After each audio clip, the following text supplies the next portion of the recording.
नमस्कार दोस्तों, आइए सुनते हैं अपने पितरों की कृपा और आशीर्वाद पाने की पितृपक्ष की यह कथा। जट्ठा और मट्ठा दो भाई थे। पिता ने खूब धन कमाया था। उनके जाने के बाद मट्ठा ने सारा धन अपने पास रख लिया और मट्ठा को कुछ नहीं दिया।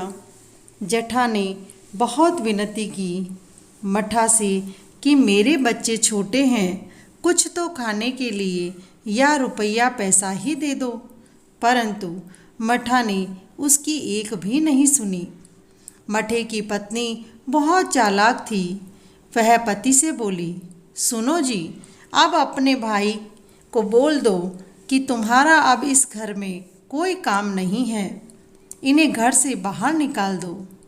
मट्ठा ने अपनी पत्नी के कहे अनुसार वैसा ही किया और जट्ठा को घर से बाहर निकाल दिया। जट्ठा गिड़गिड़ाता हुआ बोलता रहा, परंतु उसने एक बात भी नहीं सुनी। जट्ठा की पत्नी अपने पति का हाथ पकड़कर घर से बाहर ले आई। रोती हुई बोली, स्वामी चलो।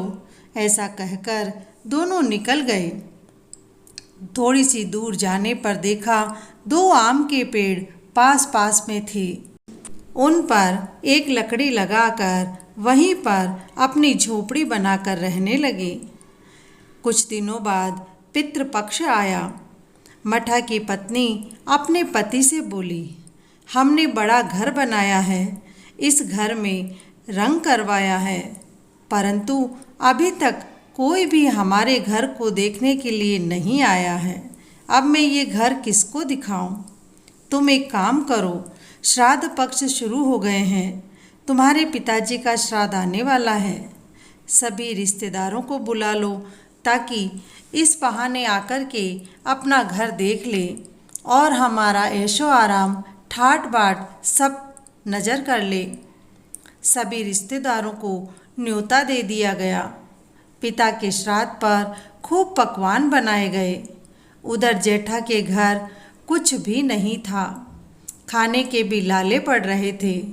जेठा की पत्नी बोली अपने पति से, स्वामी आज आपके पिताजी का श्राद्ध है, घर में कुछ भी खाने के लिए नहीं है।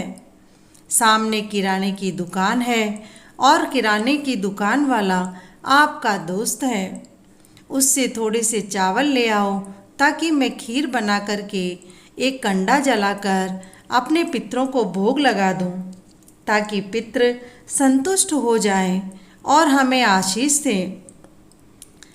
जट्ठा किराने की दुकान पर गया। किराने की दुकान वाले ने कहा, तुम्हारे पास तो चुकाने के लिए कुछ भी नहीं है, इसलिए मैं तुम्हें कुछ भी उधार नहीं दे सकता। उसने उसे मना कर दिया।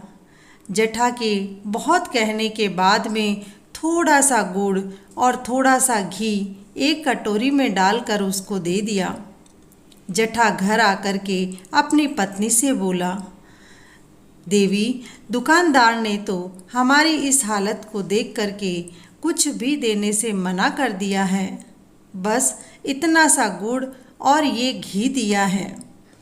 पत्नी बोली, कोई बात नहीं, इन 2-4 बूंद घी से ही मैं काम चला लूँगी, मैं इसका ही भोग लगा दूँगी।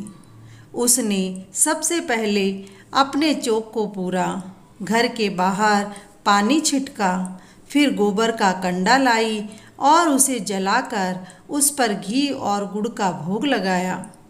पितर आए, पहले अपने पुराने घर जहाँ मट्ठा रहता था वहाँ पहुँचे। सोचा बड़े बेटे के घर जाएंगे तो पेट भर के भोजन मिल जाएगा, क्योंकि हमने बहुत सा धन वहाँ छोड़ रखा है। वहाँ दरवाजे पर पहुँचे तो देखा कि सभी रिश्तेदार तो वहाँ बैठ कर के भोजन कर रहे हैं।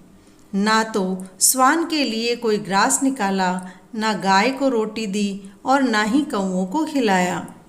यह देख दरवाजे पर खड़े पितर दुखी होकर के वहाँ से छोटे बेटे जट्ठा के घर आने के लिए तैयार हुए, क्योंकि पितर भूखे थे।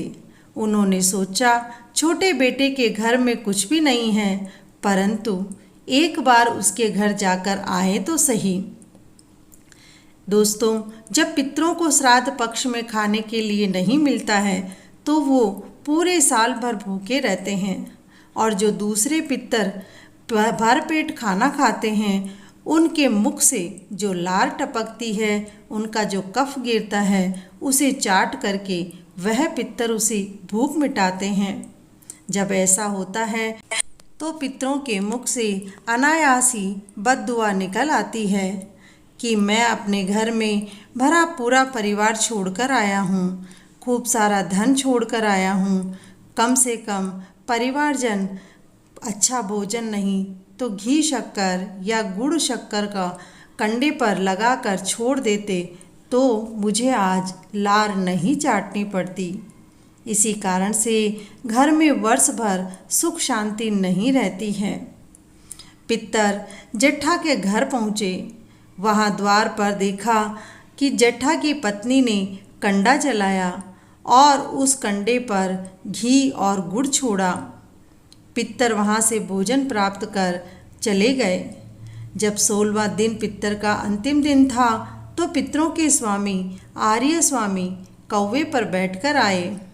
सभी पितरों से कहा, तुम सबने 16 दिन तक भोजन किया है, अब तुम सभी नदी तालाब कुएं पर जाकर के पानी पीकर अपनी प्यास को शांत कर लो, फिर मेरे साथ अपने धाम चलो।